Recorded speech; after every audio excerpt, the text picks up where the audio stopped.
What are communities and what can you do with them? Communities are virtual workspaces where colleagues can band together to communally work on certain subjects, projects, or goals. Design and furbish these spaces as you need them. Compile materials, exchange thoughts and ideas, log your meeting minutes. The possibilities for accommodating your community are endless and can be tailored to every group's requirements. You can also open communities for your department, location, or office branch to compound larger entities who work together.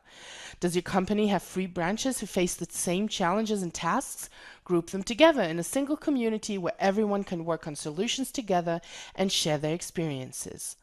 Communities also enhance meeting efficiency and are great for onboarding new employees and getting them up to speed on topics and projects that concern them. Communities should follow the new spirit of openness that IBM Connections fosters. That's why the access rights should always be set to the most open possible level, while of course staying conscious of keeping everything safe. In every community, all the IBM Connections applications are at your disposal. As you can see, we already have a few in here, like a wiki, the Files application, or something for upcoming events.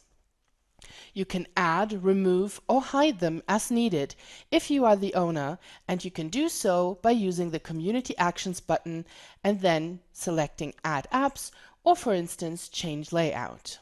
What is more, all members of a community are directly connected within it. They have access to all of its content and get notified if any changes occur within the community as long as they are following it. Communities give structure by providing a framework. You'll quickly realize that most of what happens on IBM Connections takes place in communities. They are one more key to never losing the proper context and make up a central element of IBM Connections functionalities.